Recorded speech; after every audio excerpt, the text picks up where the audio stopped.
I'd like to talk about race. Now, the first thing people will criticize is that, Lance, you're a white guy. Duh. Okay, yes.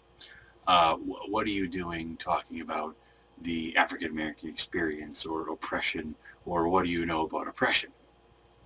Well, let me put it metaphorically. Oppression is a thing. It is a system of systems, like a cage. It's a thing made by man, made by certain men, guys like me. Apparently, from what I see, the majority, which is mostly white, is oppressing minorities, and I'm a white guy, which is in the majority.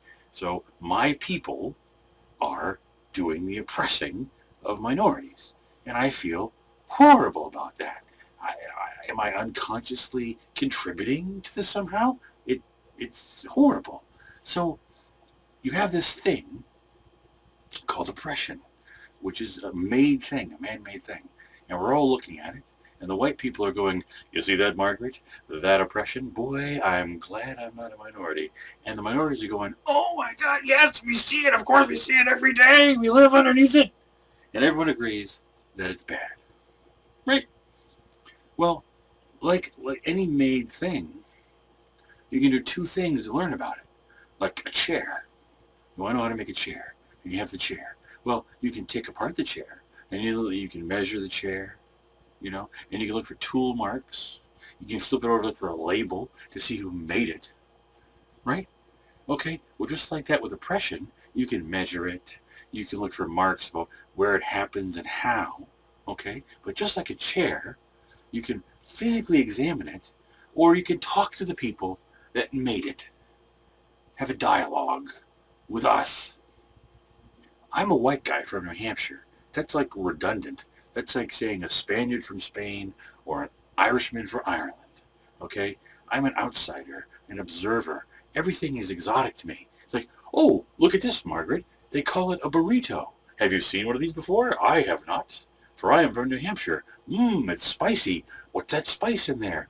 I can't tell, because if it's not salt or pepper, I have no idea what spice it is. Everything is exotic to me. Everything, I'm on the outside looking in.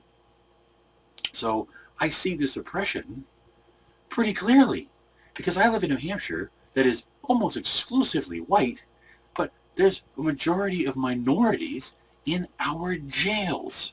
I've done a couple of searches. I might be wrong, but there's either a lot of minorities or mostly minorities in our jail system in a state that is white.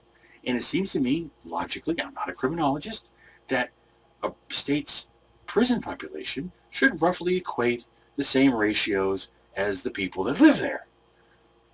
Right? If it's a bunch of Eskimos, mostly Eskimos should be in the jail. Right? So that's why I'm talking about oppression today. And it's horrible.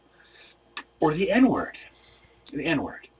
I'm told that because I'm a white guy, I can't use the N-word because I have not had the same experiences with oppression that African Americans people have had. Well, I would just like to make one observation about the N-word and like everyone to listen.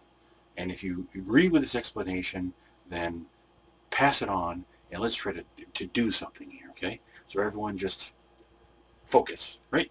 So, whenever we call somebody a bad name, it's something that actually exists.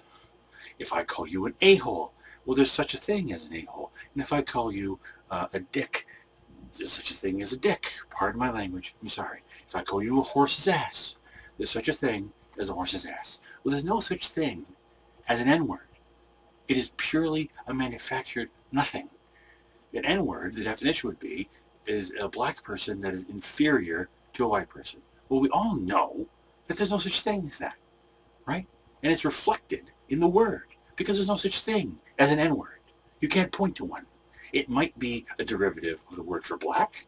It might have something to do with someone who took care of horses, but that's not quite the same word. It has nothing to do with the word niggardly, for example. It's like nothing. It's like a unicorn or a compassionate conservative.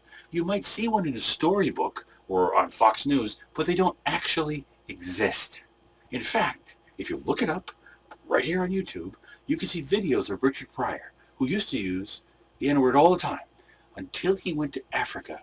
And when he went to Africa and he saw, quote unquote, all these beautiful black people, he said, I see all these beautiful black people, no N-words. And he stopped using the word. And I think we all should. And we should have a dialogue, because I feel bad about it. I have, white, classic white guilt. And I don't know if I'm really participating in it. I would like to feel like I've done something about it and to stop it, okay, and to recognize that it's there and not ignore it and have a dialogue. That's all. So the N-word doesn't really exist. We invest all this hatred and stuff into it, and we shouldn't, okay? We should de-weaponize the word and have a dialogue. So that is my short rant about race. Thank you.